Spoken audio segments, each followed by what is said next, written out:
Hi, Robert. What was your first computer? Hi, Adam. Good morning. I can't remember the type of the computer, but it was a Windows computer, and I think it was Windows 95 when I was about like 15 years old. Mm-hmm. 50. And yeah, so I used it mainly for gaming and not for programming because I had Windows 95 with the user interface, so I never saw a terminal. Okay, so Windows 95, so you're pretty young. So when was it? I think it was about 1998, Okay. 1997. So yeah, pretty late. Yeah. So, and why you got it? For gaming, of course. Like I can't remember the first games, but I can remember one game for sure. It was NASCAR racing, and you had to install it with 26 floppy disk, and it was really hard to install back then. You have to do a lot of work by yourself. And then I started gaming StarCraft. Also, I was in a clan, and yeah, it was cool because back then there were streams in Korea, but to watch them there was no English stream. So there was this site explaining how to watch them. You have to go to this Korean site, download something. You have no clue what you're downloading. It was just like Korean letters there. Click there, click there, click there, and then you get to the streams. So, and I think it was like my first experience with programming. Like I see a lot of programmers do it today, like going to a site, don't know what they are doing and doing copy paste. So, and I liked it. It worked. So it was great. What you did with the streams? Why you had to do this? I watched it. Okay. I want to watch there was a league where they were playing each other. Okay. And it was Korean TV. So I had a Korean TV stream, and I also had the Korean commercial, and they were really funny. Like, yeah, nothing like I've seen before. And you had to program the thing, or just download and compile it? Or no, just downloading. Programming I started later. I think in upper school I made my first website with HTML. So, and the question is, why you started programming? So you did a lot of Korean stuff and watched StarCraft, and I assume you also played a little bit StarCraft. So now the question is how you got the idea to program or do something different than playing StarCraft and watching streams? Yeah, it was my second second opinion, because first, like in upper school, you have to decide where you're going, and I'm from Switzerland, so I decided I want to work at the bank. The problem is, in Switzerland, there are 4 main languages, like Italian, German, French, and Rätoromanisch. Rätoromanisch is some kind of Italian mixed with German. And yeah, I was too bad. My natural language skills are really, really bad. So in Switzerland, 6 is the best mark, and 1 is the lowest mark. And I always get really bad marks, like 2s and 3s in French. And the banks told me there is no way you can work at our bank. And so, so I had to, what should I do now? And then I had a meeting with my class teacher and with my parents. And I thought, like I thought before, I have fun with computers, gaming. So why not something with computers? And I told them I want to go to the gymnasium. I think it's high school, right? Yeah. To the gymnasium with focus on computer science. And the class teacher was also my French teacher. And that wasn't the best, because he told my parents, he can try it, but maybe you have a plan B if it doesn't work out.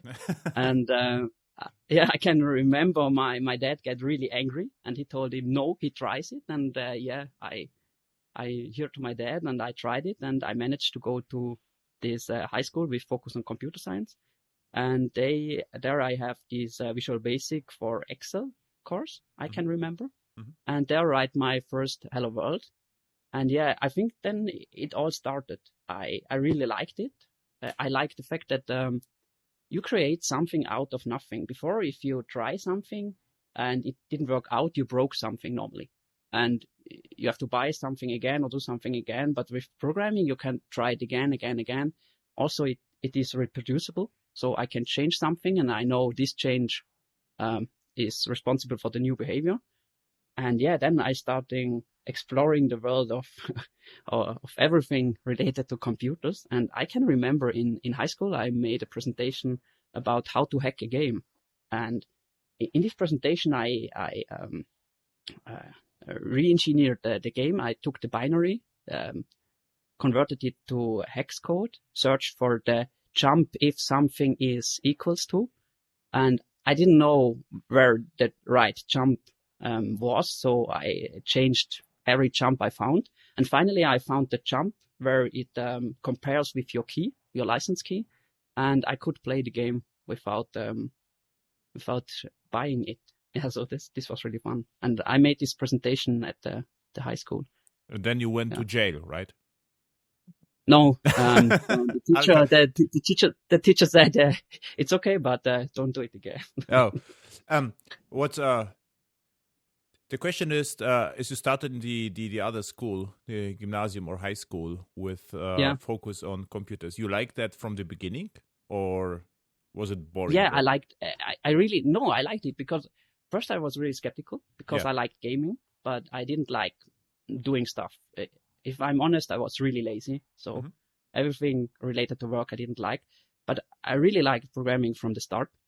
It had a little turn. Like I have an internship at the high school at Kindleman. It's a company who's doing big pipes, steel pipes.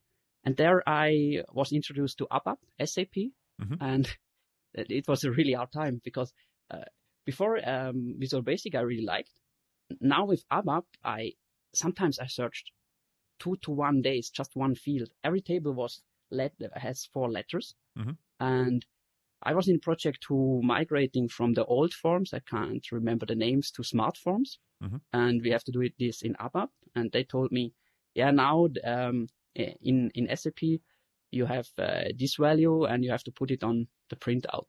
And then I was searching for 2 days and I was so sure at this time, I will never be a programmer. I couldn't do this all day long. So it was a little step back, but it was also fun because I could use, at the internship, I can use my Visual Basic skills. I can remember when there was the boss of my boss from Germany was coming to Switzerland, and he had a bunch of Excel files. And in these Excel files, there were like columns with, I can't remember, A, B, and I have to merge them. And normally they think, you have to do it as an internship and you have to do it manually. But I remembered my Excel course, and so I did automate it, showed it to my boss, and he was really happy and really impressed. But then he told me, you have to make a presentation and show it to my boss, but let the visual mode on. Do you remember? There is a visual mode. Like if you're doing something in Visual Basic, you can say, I want to see the changes in Excel, or I don't want to see it. And if you don't see it, it's a lot faster. But he told me you have to do it with the visual mode on, because it's really impressive. Like in Matrix, they are popping up Excel files. And so I make the presentation, and the boss of the boss was also really impressed. So this was fun again. Yeah. But there I was pretty sure I won't do programming for a living, because I thought like the job, this Visual Basic is more like playing and not a real job.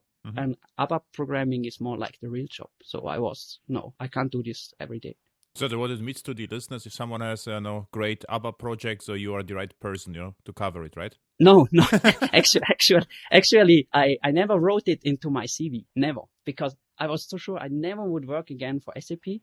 And later I was working at a consultant. I told nobody, because I was really afraid. They tell me, just for 1 week or something, we have small change in ABAP, and I didn't want to do it. So I told nobody. You are the first. So that's similar to me. So I did JavaScript at the beginning. I also liked that JavaScript, but back then, if you admitted you know JavaScript, you were burned. So this is even worse, than this is like you said with Visual Basic. So in when was it? 1995, 1996.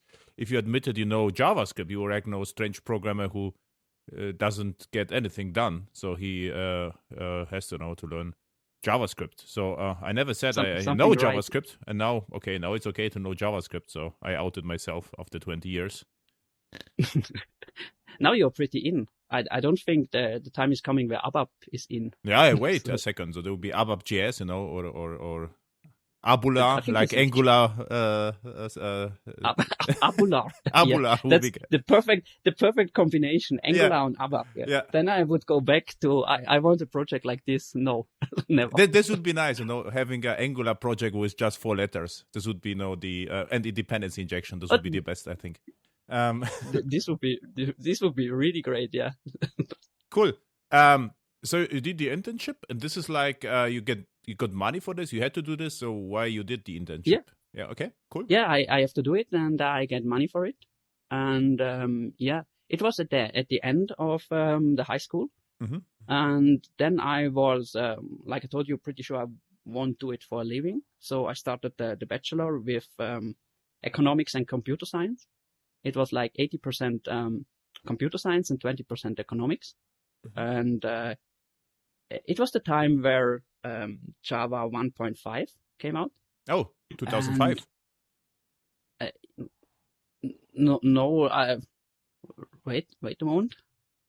Or generics were introduced when? 2000. Oh, maybe my teacher were really slow, but of course they talked about this new thing, generics. Yeah. And it was my first contact with Java, so I didn't know what they were talking about. But they said it's a really huge thing. I think JDK 1.6, right? JDK 1.6 were generics. And maybe. Yeah, this is but this is still 2005, 2006. When was it? When do you think? It was about this time. I think I started with my bachelor 2006. Yeah, perfect. So yeah, now it matches again. So, and yeah, for me it was like, what's the point? Because it was everything new for me, and it was first contact with Java, and I really liked it. What I didn't like was we were allowed to do the Sun Certified Programmer certificate. This was hard. And this was really hard. And the generics part, I was like, okay, this stacked expression of generics, extend supers, question mark, object. And I was, what is it all about? And then it was A, B, C, D, and D was, it doesn't compile. And I was thinking really hard, what is the output? And the right answer was, it didn't compile because a semicolon is missing. And I was, what I am doing this? It's so pointless. I did one of the first programmer certifications, and the problem was back then, you didn't even know how many of the ABCDs of the multiple choices are actually right. So, and then no one could pass that. And I tried it the first time, and it also failed. And the cool story is I knew of a trainer at Sun Microsystems who actually teach the courses. And he tried 15 times and failed every time. Was not able to pass. I said, okay, this is you have to give up. This is impossible. And he taught the courses, I think I don't know, once a week or something like this. And cool. But it was really pointless. No, I learned a lot because the first time I failed, I really wanted to pass. And I learned a lot, and then I learned about lots of corner cases in Java, which helped me a little bit. So so it was actually not a waste of time. No, it wasn't a waste of time. So you are certified programmer right now? No, the problem was you have to pay a small amount of money to make the real test. Yeah. And like I told you before, I was really lazy, and I didn't get the point of the certificate, so I just made the course, made the test for my mark, to get my mark, but I didn't make the real one because then I have to go outside in another building and at another time. It was cold outside, right? So. Yeah, exactly. Switzerland was cold outside, and I was really lazy, so I skipped it. Okay. So, looking back, not the best decision. Where was it? Was it in Zurich? I think the course was in Zurich. My school was in St. Gallen, in the east of Switzerland. Yeah. St. Gallen is near Germany, so if I go by train, it's really near. So yeah, cool. And it's really near to Munich. Yeah. So you knew back then Visual Basic, then ABAP, and then you started with Java. Nothing between. There was actually I started learning real programming in my bachelor. Okay. So we learned a lot of different languages like Lisp, Ada, but just small courses. I remember there was also ActionScript 3 with Flash was really big back then. And I really liked it because for me as a beginner, I have an object I could see and I could put the methods and function directly on the object. And I thought it's really good explaining. And I played a lot with Flash and ActionScript. and I made a small jump and run game, but with just one level and 3 enemies, something like this. And I also connected my Nintendo Wii mode controller, the one with infrared. There was a library to connect them with ActionScript, and I implemented Space Invaders, which I can control with the infrared control of Nintendo Wii. So Flash was really fun, but I really like Java as well. The other languages like Lisp, where I didn't get it again, because so if it didn't work, you just add some brackets at the end of the line, and if you add enough, then it's working again. Yeah, this is very similar to Objective-C as well, I think. Yeah, I tried Hello World with Objective-C, and I was, oh my god, no, just Hello World and then never again. What struck me that you actually understand Flash. So I tried several times to learn Flash, and for me what was hard to understand, so there was the timeline, what I remember, and there were some frames with like specific keyframe, and I could only hack stuff on the keyframes. So I could only add code at the keyframes, and I say, where is the code? I would like to see the entire code base, and only have to hack in the keyframes, and I always forgot what's inside the keyframes. So for me, it was terrible. So if someone mentioned, can you do something for us in Flash? And I say, oh my god, not Flash, just do whatever, applets or whatever, but please don't Flash. Everybody hated Flash, but I really liked it because I didn't have this programming background. And so I really saw this object. Everybody was talking about object relation. And so I saw the objects, and I could put the implementation directly on the objects. So for me, it was really intuitive. Yeah. Cool. Very good. So now, now we are in Java space. So, and you like Java. So because, okay. I like Java, but then it was a bumper again. At the end of the bachelor, we had a course. Developer, Sun certified developer. You know that? That was the first. It was the first bumper. But the next one was when we had a course about J2EE. Oh, and I exactly remember sitting in the course, and I didn't get nothing really. I was sitting there watching the teacher. He was telling about interfaces, remote, local, and then always explaining you have to do exactly the same in XML. And then transactions were pretty new for me, and it was too much. And I was sitting there, and I was pretty sure I will never do some enterprise Java. That's too hard for me. I don't get it. The same level as ABAP, you said, There's the same crazy guys from ABAP now reinvented XML. Yeah, exactly. It's too complicated. I don't do it. I keep with my playing stuff with Flash and Visual Basic. So, so I was pretty sure I never would do J2EE. But later, when I started working, between I did my master, but when I started working, I was introduced. Which topic? I'm curious. What you did as your master topic? My bachelor thesis was about it was a game about sustainable economics. It was for a customer. He paid the school that we are doing it. So you can say I take wood from the I burn with oil, and then it get high CH2 and pollution, and that's bad. So it was kind of game for sustainable economics. Okay. And it was in JSF. And I can remember we were really short on time, and there was a requirement that we have to save the whole game. And it was really late, and we have to do it. So I was thinking about, we already have a Postgres DB. And then we had this board. I think the class was called board, and every object was connected to the board. So I serialized the board, make a blob and put it in the database. Yeah. And to restore it, I put it out the database. So it was really easy to do, but not the prettiest way. No, this is what I suspected. But you serialized the whole thing. So this is what I said, you will do this. So I was right here. So I had no time, so I had to do it this way. Yeah. And in my first e-commerce commercial project was around, I would say, 1998. We built a e-commerce platform, and with Java Beans, not with Enterprise Java Beans. And we built kind of JSP servlet MVC application, and you could configure the entire thing with Java Beans, but they were serialized on disk. And we built actually even a swing tool where you could load the Java Beans, configure them, and store them again. So and it worked actually pretty well. So it was the simplest possible solution. Like OR mapping, object relational mapping without mapping. So yeah. Yeah. Yes, exactly the same. Yeah. So it was the simplest solution. Yeah, so if it works, it's perfect. I mean. Yeah, it works. Everyone was happy. The boot up time was not that bad. To deserialize, it was pretty fast. So yeah. Sub second.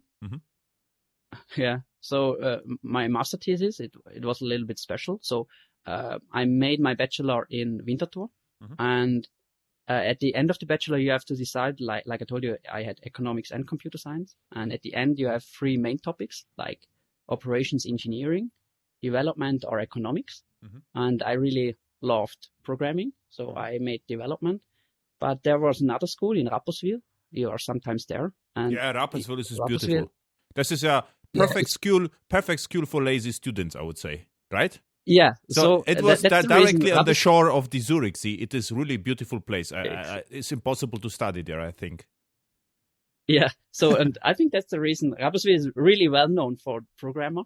There's all the programmer guys from Switzerland are going to study in Rapperswil. So maybe there is a connection between lazy and and programmers. But there was Peter Sommerlath. He's really well known in the C++ community. And he was my advisor, and he was really hard. I learned a lot, but I did some projects with Eclipse plugins. I have to write a linter for C++ and also with quick fixes. Wow. And yeah, and he introduced me. The really cool part was he introduced me in Jenkins back then. I never heard before about Jenkins. And also in doing all the stuff automated on a server. And it was really a game changer for me because before I did everything on my computer and there was no release or something like this. And I really learned a lot. But the problem was it was really hard. And so midway through my master thesis, he told me, yeah, Rob, if you invest a lot of time, you maybe get a 4. And 4 is like you nearly pass. And I was, no, that's not an option for me. So I went back to Winterthur and made my master thesis there, but with the knowledge from Rapperswil. And I made again something with sustainability, like a simulation with carbon dioxide. How would the world react with less or more carbon dioxide? Like the poles are getting iced up with less. So yeah, this was a lot of fun as well. But how you can simulate that? I mean, where you get the data? So you need some formulas so you can... There were some formulas. If the level was this high and the field, there was this raster, and you have a field near to you, and if this field is already without snow, so it's easier to melt. If there is still snow, it's harder to melt. Okay. And we have to implement this function in the tool. And we get a lot of information from other university who did these calculations for themselves, like math students or something like this. And I just did the simulation. Yeah. And you got probably satellite data or something like this, to compute the areas or something, or. Back then, for the color of the surface was really important. Yeah. And so we need the satellite data for the color of the surface. Yeah. Cool. And what you got? And you got which mark did you get there? So you get what am I? First, 1 is the best one. It's 6. You got 6? No, 6 is no. I get I think 5.5 or 5. Yeah. I was actually I was really bad at school, at primary school and upper school, and I had my best marks at the bachelor. So yeah, it was funny because all these natural languages before made me hate school, and in the bachelor with doing all this programming stuff, it was really fun, and so there I get the better marks. Yeah. But 4 is not as bad, right? If 6 is the best, 6 is the best, and 4 is passed. 3.5 is not passed. You have to do it again. Okay. So yeah, it's not that good. And you met the hard guy from Rapperswil again? Rapperswil again? No, I never met him again. He was really hard. I learned really a lot, but I remember I made the switch and I knew he was really hard. Like I did with one guy of Rapperswil together. a paper, I think, and he gave us the mark like 4.5, which was not that good, and we asked him why, and he told us, I know, if you give the same paper to any other teacher here, you would get at least 5.5, but you are students of mine, so you get 4.5. And I was okay. Stupid. I mean, I mean. Okay, yeah, he told. We asked him what are the reason, and he told, like your citing the sources was bad, and your formatting and stuff like this. So it was just to show I'm the boss. But I learned a lot. I would do it again. Yeah. Okay. Yeah, interesting. So okay. So now you created a game, and what you did after university? Yeah, I started working at Adesso, a big consulting company, and I can remember my first project was GWT, Spring, Hibernate, all on WebLogic. Oh, GWT. This is GWT is the same level as ABAP, right? Yeah, but first it was really funny because I had no clue about all these technologies. Yeah. Because I was directly from my master, and I asked them, "What's GWT?" And they told me, "Oh, that's really cool. You don't have to write JavaScript. You just write Java." And I was, that's pretty cool. I started writing GWT, and then I really fast getting in this callback hell because I was like, "Yeah, of course I can write Java, but I still have this async stuff from JavaScript, and I still have to care about this." With Vaadin, it's getting better, but I have to do GWT. And I was, that doesn't solve the problem for me, because learning a new syntax, it's easy, but learning how it works is hard. So I didn't see the point. Also, the customer told us, you have to update some components. Yeah. And to change the components in GWT was like hell. And the generated code, I was, that was. You remember you remember the hosted mode in GWT, where you had kind of preview, but it was very, very slow. So whatever you did with GWT was very slow. And the output was terrible. So I looked at the HTML, and this was like div of divs with divs inside. What happens here? And the funny story I give from at the AirHacks Munich, sometimes JavaScript workshops, and I sometimes say GWT was like technology from hell. And I would say, so 2-3 years ago, there are still people who like that. It's like, hey, it's not true, and I'm very productive with it. But I would say the last 2 years, everyone says, yeah, you are absolutely right. So this is, So this was GWT, Spring, and what else? GWT, Spring, and what was in the project? Spring, Hibernate, and all on WebLogic. So on WebLogic, Spring. This is also interesting. Yeah, always, but I don't know. But all our customers had this setup. They were using Spring and Hibernate on different kind of app servers. Hey, you know, by the way, do you know about Project Pitchfork? No. You have to search it. So Project Pitchfork, the Spring guys created EJB container for WebLogic, and they got money from BA, and I say, okay, I found this by accident. It's like, that's actually interesting, because that was 10 years ago. I asked, why Spring does not implement an EJB container. I mean, this is very simple for them, and we would have the same annotations and problem solved, right? Whether I call it Spring or something else, no one cares. I say, no, this is outside of whatever. And then I took a look, and it turned out they built actually an EJB container for WebLogic. So the technology was already out there. So do some research and look it up. So I will look it up.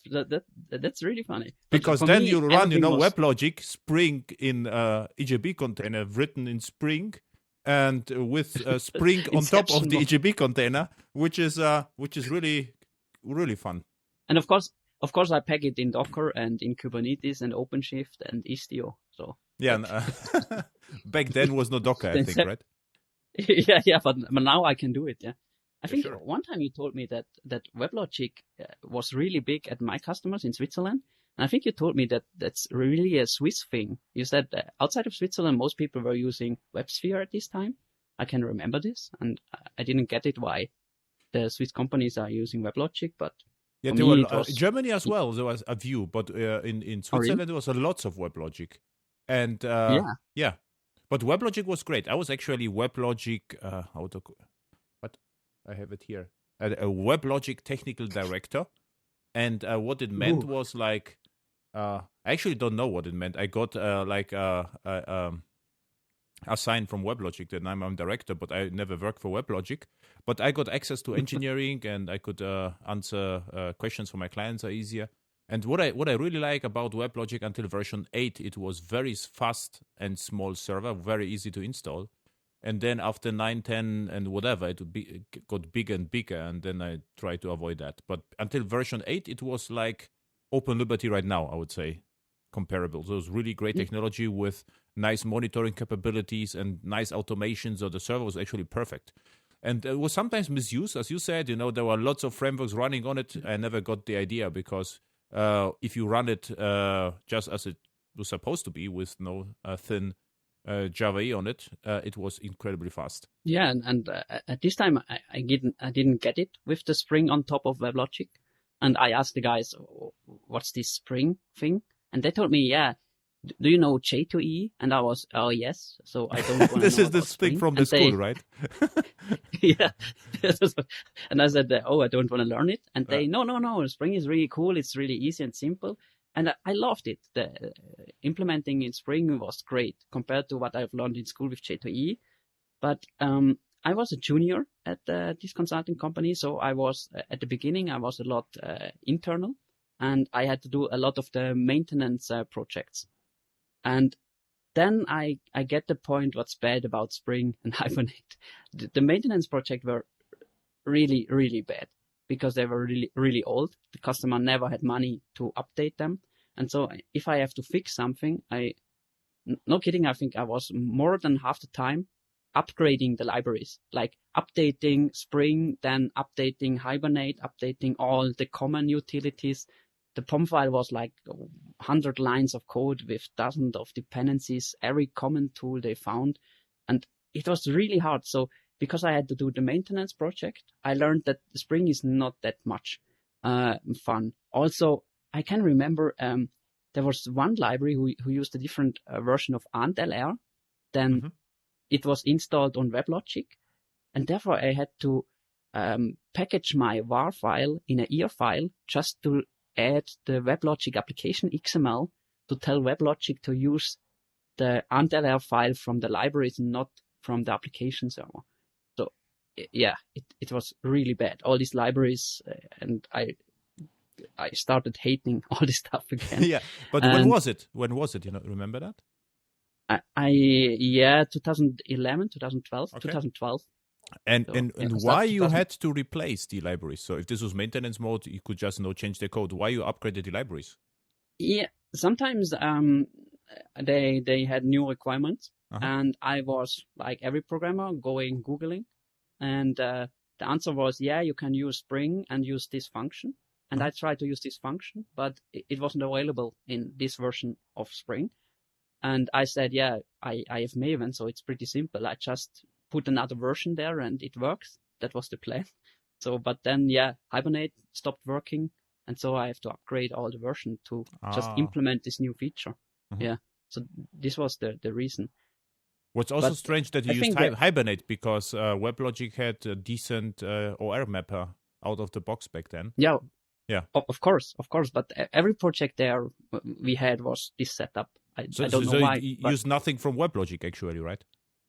Yeah, exactly. But then, you're laughing, but it was the case. It really was the case. But I didn't get it. I thought that's totally normal. We had a lot of projects. They were in production. I was coming from school and I was thinking, yeah, it's in production. This have to be bulletproof and tested. So I thought, yeah, that's the way to go. But then, yeah, I thought about there have to be something more easy. And I remember a coworker of mine took me to HSR where you have a presentation about Java E. And I was looking and I was, okay, that's not J2E, what I've learned in school. That's something else. And then I come back to my projects. And when I have to change something, I started to deleting dependencies. Like before I was too afraid to change something or delete something. Well, HSR, what is HSR? HSR is the Hochschule for, or Rapperswil, yeah. So you met me there, or what was it? What was the? Yeah, I met you there. A coworker of mine said, you have to watch this guy. He's really pragmatic. Okay. And I was, It was 2012? Something around that. Yeah. Oh, a long time. Interesting. 13. Yeah. So there, and then I started deleting stuff, and I could speed up the maintenance work a lot because I could delete so many of these common libraries, like deleting Guava, GWT, and I delete them, try to compile it, and they only use one function of this library and another function of the other library. And so it was pretty simple to delete all these libraries and a lot less work than upgrading all the libraries that they work together again. Yeah. And how faster you got the whole thing? So how your deletion process improved, the startup? It's hard to say in numbers, but the fact that I get a lot of maintenance projects, they come to me and say, you have time now, you can do another one and another one. So I think I speed it up a lot because I get a lot of more of these maintenance projects. But I can't remember real numbers back then. Okay. But also it was really hard because the customer sometimes didn't change anything for years. So like they come back 2 years later and say you have to change something. So it's hard to compare. Yeah. Another funny fact about that, they didn't change a lot. So I had one customer who I was responsible for one application. I was for more than one application, but this application in particular. And I didn't change this application for, I don't know, over a year, perhaps 2 years. And he was calling me and say, we have to escalate it. The application is no more working. And I didn't change anything. What's happening now? And he told me, you have to fix it really fast. I get access to the log files and could have a look at the log files, and they didn't make any sense. And at the end, it was like they were running a lot of application on the same app server, and these applications were maintained by different consulting companies. And one consulting company thought it would be a nice idea to change the JVM time zone. And they changed the JVM time zone, and some application didn't work anymore, especially mine, because the times weren't working anymore. And this was the time where I was really curious, what is the benefit of this whole cluster? We had a WebLogic cluster, and I went to my customer and went to the application guy, and he showed me how to restart the cluster, and with a lot of scripts and a lot of cleanup. He always has to clean up stuff, and what's the point of all that? He has so much work to load balance and cluster this application server, but then one small application can change something really small, and everything else is crashing. So I didn't get it back then. Yeah, now I know, just deploy one WAR file at one application server. But back then, I think back then the money for RAM shouldn't be a problem. But yeah, it was. I don't know why. Yeah. So funny you saying this, because usually I don't get any feedback. So if I know, sometimes I thought I'm the lonely crazy guy who deletes everything and everyone is happy just adding dependencies. And you did similar experiences as I did. And actually over time I know right now I'm pretty sure it's the right way to go. But this 2012 was not so sure, because if you went to conferences, the first thing what they did, they added a new dependency, at the beginning of the talk. I was okay, I don't get it, so why? And it's really also hard to keep up, because you get more and more dependencies, and you have to understand more and more stuff around your project, and this is actually impossible to keep up over time. Yeah, and I think I get the point when I have a lot of these maintenance projects where nothing was changing for years, and then you have to change something, and then you had a lot of maintenance work for nothing. So I have to explain my customer to add one field. I had 3 days to implement a new field, and he was like, "Why do you need 3 days? I just want to have a new field." And then you have to explain him all this maintenance work. And I think that's the point where I get that all these dependencies are really fun if you have a greenfield project. If you start with a new project, you can add all these dependencies. Everything is working like a charm, so no problem. And yeah, as a consultant, I go away, go to the next project, and I don't care anymore. But somebody has to do the maintenance work. So, and this poor person recognized that all these dependencies are not this great anymore. Yeah. I think that's the point. Okay. Yeah. What was then your next project? So this was done with GWT. What you did then? So you stick with maintenance? Yeah, a lot of maintenance projects, but one bigger project was Eclipse RPC. So they were migrating from Swing. Yeah. First, OSGI. This is the next. So you did everything right. You started with ABAP, then GWT, and now Eclipse RCP with OSGI. So this is And you like the RCP OSGI experience? At the beginning, like with everything else, yeah, I really liked it because I didn't like Swing, so I really liked RPC, but I didn't get all this work to do with OSGI. Why do I have to put always the same packages in this manifest and in the packet in the POM XML? I didn't get the point. And if it wasn't running properly, you have a lot of problems. And what nobody was doing is starting these modules by themselves. They always start all together. So I didn't get the point of doing all this modularization without benefit. But at the beginning, this first project, it was really fun. Also, actually, it was really fun because of one other consultant, Mark. He was really smart, really bright guy. Do you know Mensa? Mensa is a club for really intelligent people. No. You have to do a test to get in this club, an IQ test. And he was the leader of this. Yeah, he was the leader of this club. And it was really fun working with him because he thought totally different than me. I always search for really simple solution. If I don't get it in 1 or 2 hours, I move away and search for a simple solution.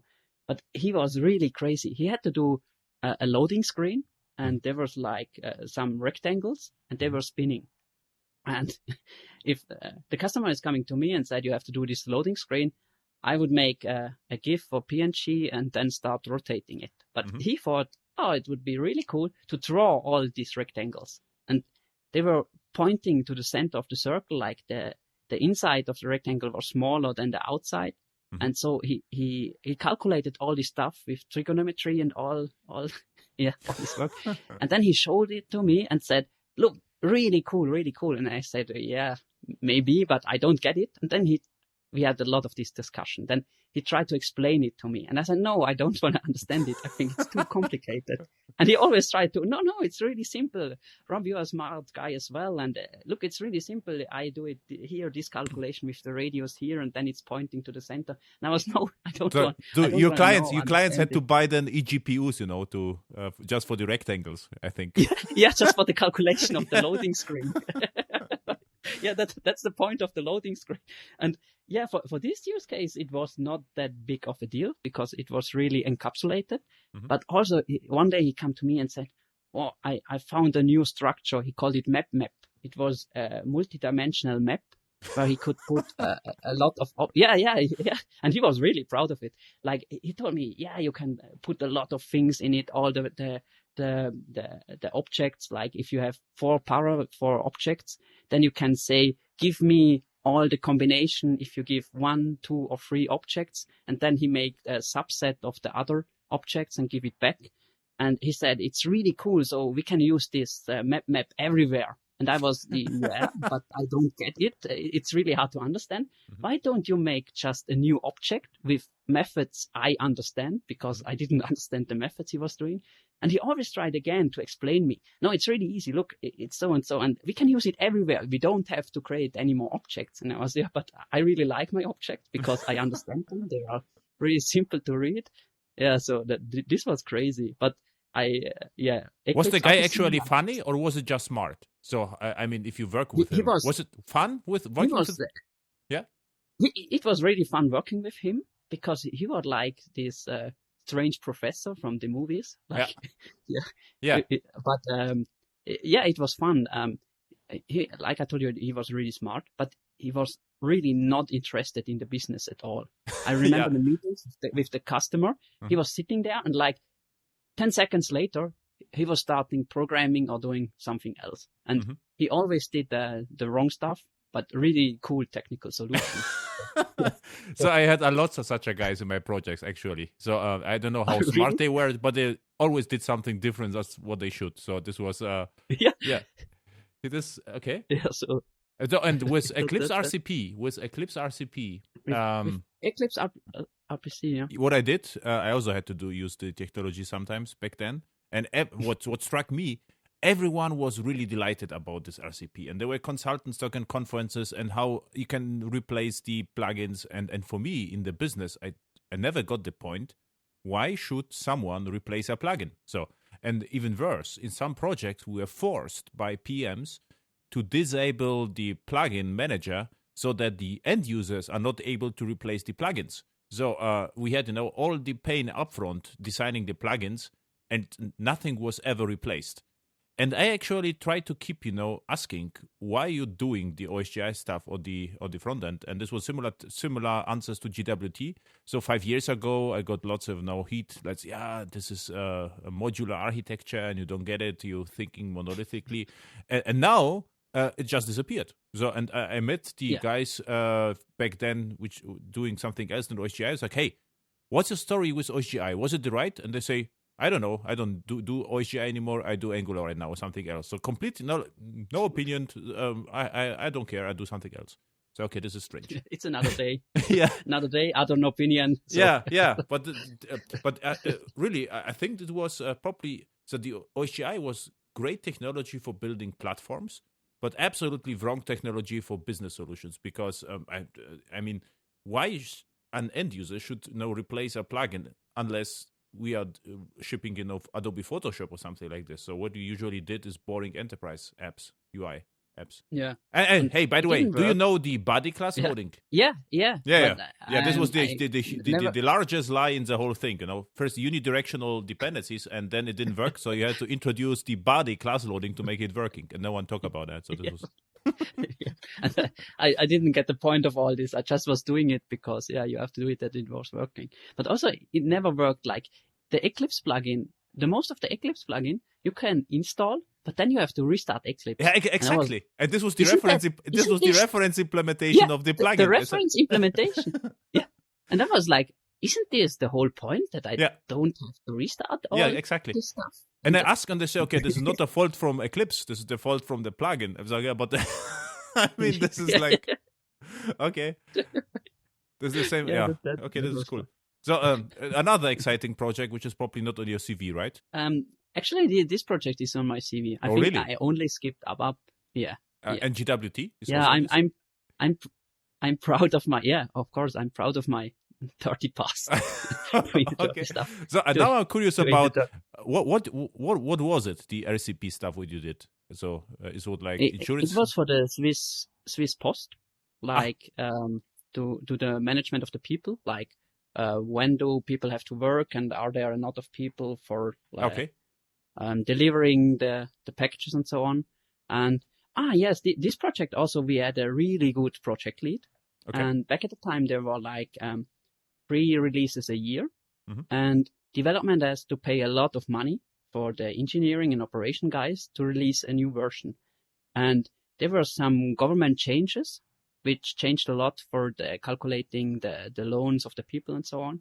And they weren't at the point where they know exactly how this new law fits in. And so they made an interface between SAP and our application. And so SAP started developing against this interface, and we did.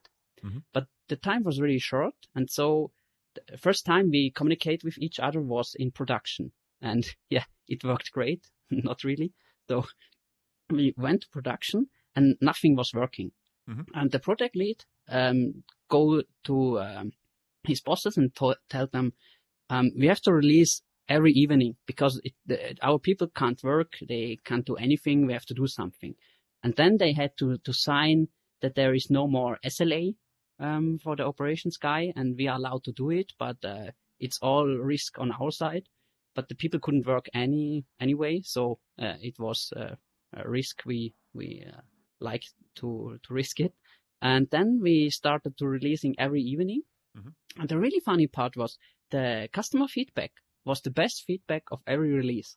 And that was, how is this possible? Because the first release, nothing was working. Really, they couldn't, I think, log in and then it was finished. No more login. Why was it the best feedback ever? And then, because of these 3 releases before, the customer could create the incident. And in the best case, it took 4 months until it was solved. Now they create the incident on Monday, and perhaps it was solved on Wednesday or Friday the same week. And so the feedback was really good. And this was where I recognized that if you release often, you get better feedback from your customers. And this this was really cool. I at first I didn't get it. Why is the feedback so good? Nothing worked, and the releases before were really good. Just some minor issues, but the feedback wasn't that good. So this was the same project. Yeah. Okay. And afterwards, so we are already probably in 2014 or something like this, right? Yeah, something like this. Yeah. Also, then because I had a lot of these maintenance projects, I started to automate a lot in the company, because I thought it's really hard. I had a lot of projects, and I had a lot of virtual machines, and I have to copy them everywhere. And if I broke something, I have to be lucky that someone else has my virtual machine and has all the knowledge. And so I started to automate, like trying out Vagrant to speed up the environment for developers, and later with Ansible. And at the moment, I do every project like this. I have we create with Packer a base image for Vagrant, and there is just Ubuntu, Git, and Ansible. And then I create the Ansible project with all the tools I'm using for this customer or this project. And these roles are by themselves own Git repositories, like a Git repository for installing IntelliJ or installing NPM, and also doing the NPM global directory that you can install with -G. And these are all separate Git repositories, and everybody in the company could use it by themselves. And also the customer of mine are now using this repository as well. So then you can type in Vagrant up, give the reference to this Ansible project, and then these projects are spin up with all the tools you need. You can grab a coffee, come back, and on your virtual machine, you have the application running in the background, and everything is installed. If you start IntelliJ the first time, you can enter the license key, and you can start working right away. And so it was really great for me, because I had a lot of these virtual machines, and sometimes they were really big. Like when there was a DB dump of the staging environment, the virtual machines were like 150 gigabytes, and the copying took really long. It wasn't reproducible. Like the GWT project with that you can debug it. It was really frequently, so it was really hard to make it run that you can debug it. And the VM were always broken, and you had to copy the backup VM, so it was really hard. And with this setup with Ansible, it was reproducible again. Okay, cool. So and what kind of project are you doing right now? So right now I'm at I'm doing I'm at a company. They started they were engineering team, just doing engineering and operations. And they said they want to have somebody who understands DevOps and is doing DevOps, because they want to start doing DevOps. And I really liked this proposal, because normally people were searching for DevOps engineers to doing the setup of virtual machines for their development team. But this team was searching for somebody who start developing applications with them. And so I go there this 2 years ago, and I'm there for 60% of my time since then. And we built up really cool stuff, and they were growing really fast. I think when we were there, we had the first project, and we were like 5 to 6 people. And I think at the start of next year, we are 22 people, and a lot of new projects are starting. So are you a freelancer right now, or what's? Yeah, I'm a really small company, Confirm.ch. We are 3 people. And, Confirm, you said. Confirm. Yeah, Confirm.ch in Switzerland. And we are a consulting company, and we try to help the people I'm fixing their problems. And my friends actually have a background in engineering, so they help me a lot with the Ansible setup. And if a customer has problem with, like, I have my databases outside of my OpenShift, can you help me do this as well? I can say, yeah, we can do this as well. Yeah, it's a lot of fun because we can solve any problem. Yeah, cool. And are you actually hacking something or just playing with Jenkins? Most of the time I'm playing with Jenkins, but okay. I'm also hacking. Yeah, at the moment I'm doing a project by myself at this customer. It's called the Zero Recall. It's like if there is something in products, like there are nails in your food or something like this, then the company has to have to tell the government that this product from this time has nails in it, and you have to publish it. Oh. And I'm making a mobile application. Switzerland is that strict? Just because there's nails in the food, you have to publish that? Yeah, they're really strict. Yeah, really boring Swiss people. Always. Always no risk, strict. No fun. I would say a little bit. This is like metal in the food is healthy, keeps you healthy. That's not Swiss philosophy mentality. Yeah. No, Swiss people are really strict. No humor. So. Oh, really? No fun. Yeah, but you have humor. I know you from the workshop, so you have humor, right? So we had a lot of fun time. No, but the funny thing about Swiss people, they really like if they don't have to discuss or harmony. They really like harmony. So, for example, if a Swiss person is buying a train ticket and it costs like 3 Swiss francs, and you give them 10 Swiss francs and you give you 6 back, so 1 less, the Swiss people don't say anything because then you have to discuss with him. So, yeah, that's really funny. Yeah, this could be a business strategy, yeah, maybe. So like maybe even money exchanger as a service or something. Yeah. Money multiplier. No, you have to register the domain harmonic.ch, Of course. CH, of course. CH, yeah. I think it's even taken, but I have to look it up afterwards. Exactly. So cool. Yeah, but I'm doing this app, and there I'm hacking, and it's a mobile app, and they had really low budget, so we were thinking about how should we do it, and all this native stuff died right away because we have too less money. And now we did it with Progressive Angular, Web right? App, and they are really happy. Actually, I had with my boss a presentation last evening. There was Christmas event, and we could present it. Yeah, and they were really happy because we were really fast. We can develop really fast, and also we told them that we are using no framework. I use lit HTML. Cool.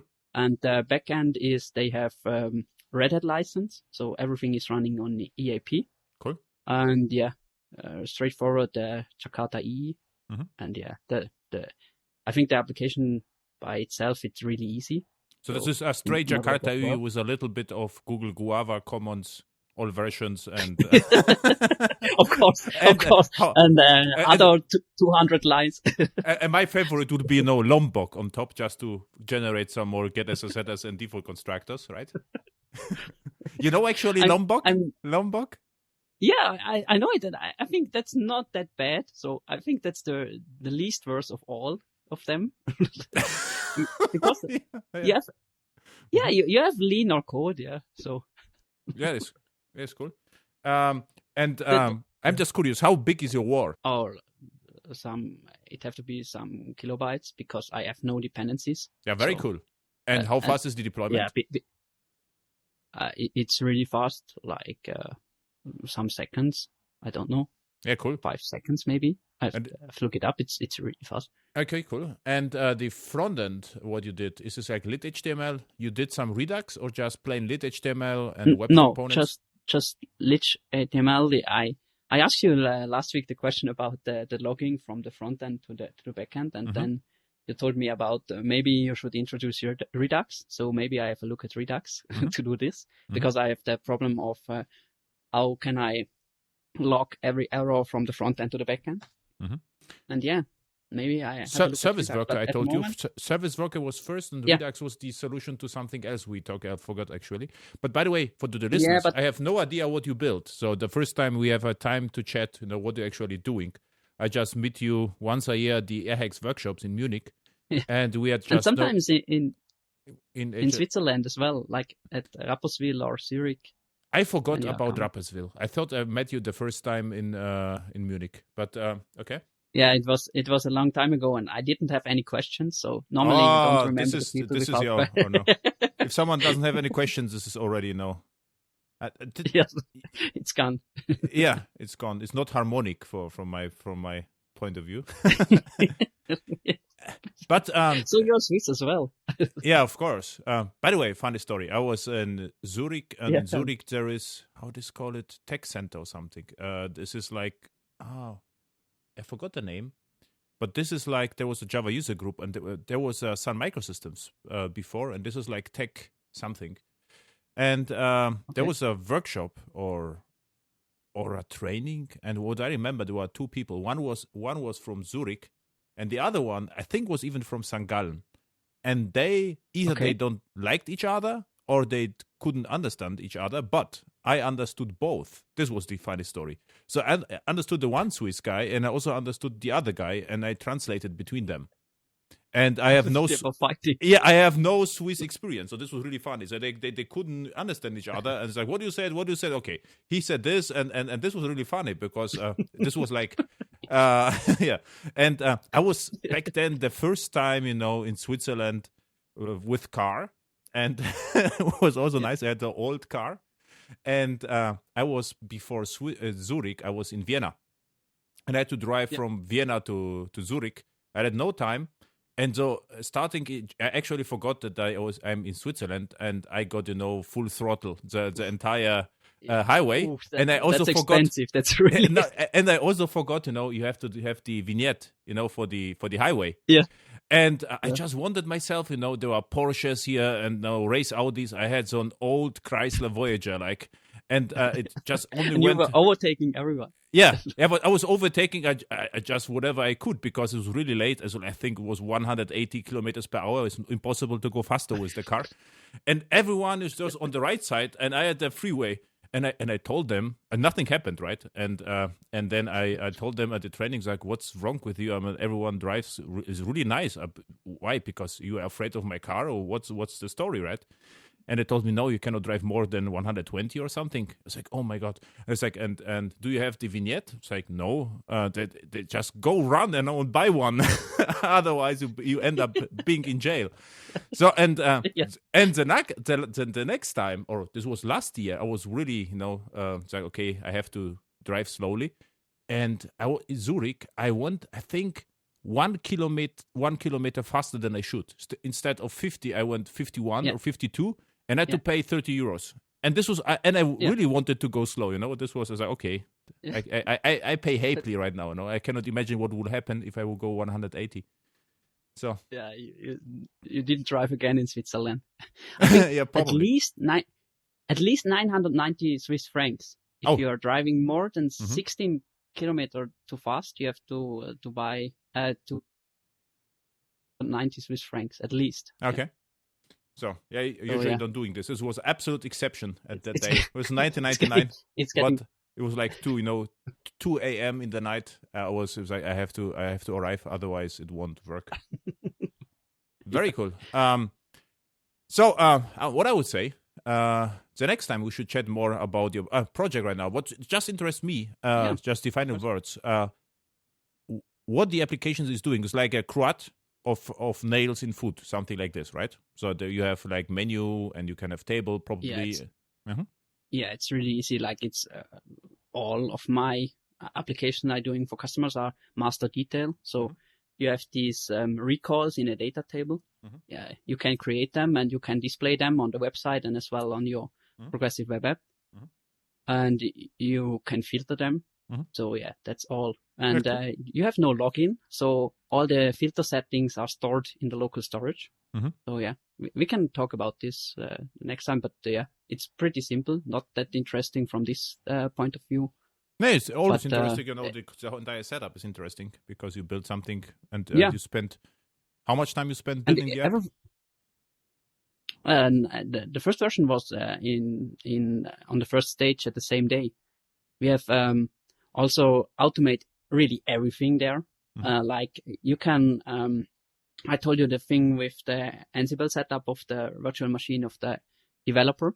And also you get one command line like init project, and you can create a config properties file and a directory of you, and type there the name of your new project and a namespace of Kubernetes, the project of OpenShift, and then it creates everything for you. It creates the first stage for you. It deploys and builds automatically all the stuff to OpenShift, and you get a link to see the application. So I started with this command, and I saw the first version of my application on the first day.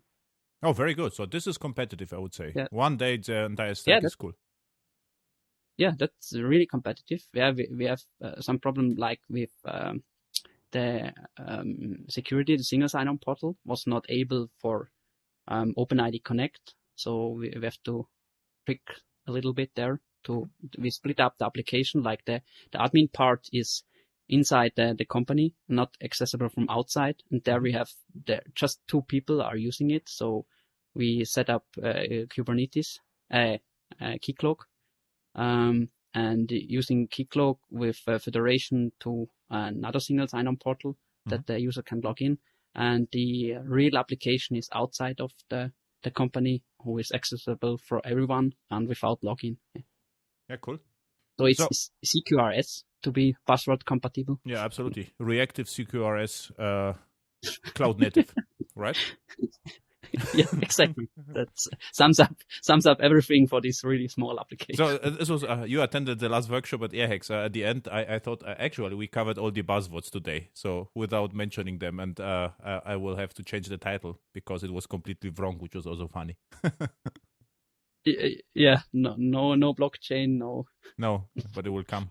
No AI. No AI. Okay, where people can find you? What's again the URL of your company? On Twitter? Yeah, that's confirm.ch. Yeah. And soon Harmonic CH is coming, right? Yeah, soon Harmonic CH. That's my personal website for all the Swiss people and people outside Switzerland who try to understand Swiss people. And by the way, where are you from? From St. Gallen or Zurich? I'm from St. Gallen, but most of my customers at the moment in Bern. So I travel through Switzerland. Yeah. Okay. But I'm living in St. Gallen. At the moment, I'm in St. Gallen. Okay. Yeah. And with Twitter account? Twitter account? Brem Robert, BREM Robert. Yeah. GitHub? Yeah, as well, but I think I have to clean up it first. But it's Robert Brem. Okay. And you will find a few ABAP repositories and GWT. No. A little bit of RCP. You never find no. You never find this connection anywhere. I'm just curious. Have you ever tried to install Angular? Yeah. I had a 1-year project with Angular. Oh, okay. We will discuss the next time, because if we start with that right now, it will be, So let's focus. I had 1 year Angular, 1 year React, and now I'm deleted everything and doing just web components. But I have to say, React is not as bad, right? I mean, React is very similar. Yeah, but the point is, the company has their own corporate design, and so I need to extract my components. And without React, it's pretty simple. Every component is communicating with events. Hey, Robert, we have to stop here. We have to stop here. Otherwise, it will be a 3-hour show. Do it in January or whatever. We will record another session. Okay. Perfect. Thank you. Thank you, Adam. Bye. Have a nice day. Bye.